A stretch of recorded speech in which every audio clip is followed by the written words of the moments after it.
When a theist and atheist approach each other in a debate over the existence of God, they often talk past each other.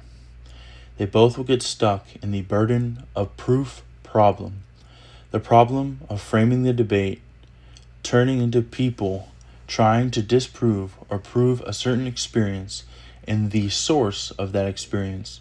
The argument turns into two people trying to express their own experience to the other person inside their own minds using personal experience and words to another person who is part rational and part irrational.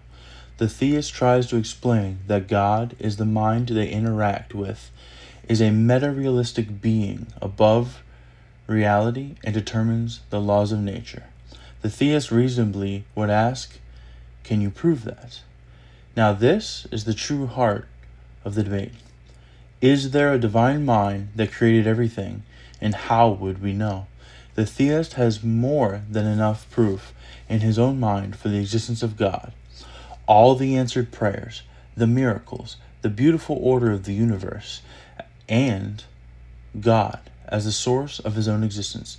But this is not the evidence the atheist is looking for. He wants something he can measure, and he might state, what you are experiencing is just a neural electrical activity your mind makes up using the conclusions you come to can't be proven because you are a limited being and not all knowing.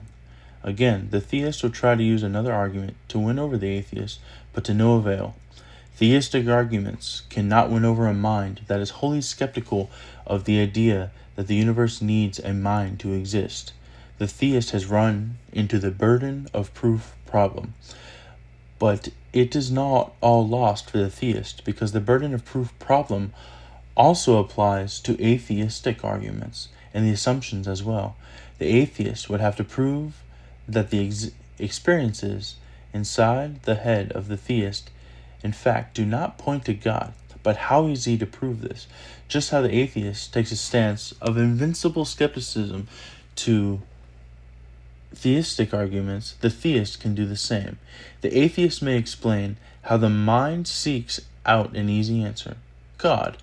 But then the theist can say, well, why would the mind desire God to be the answer? Why would the mind desire to know truth at all, when the world is apparently just about survival? The atheist can shoot back many explanations, but can't break the invincible skepticism of the theist, and herein lies the essence of the problem of the burden of proof. People are only partly rational, and the other part irrational, and all people, regardless of their paradigm, will rely on their emotions and assumptions to inform their worldview.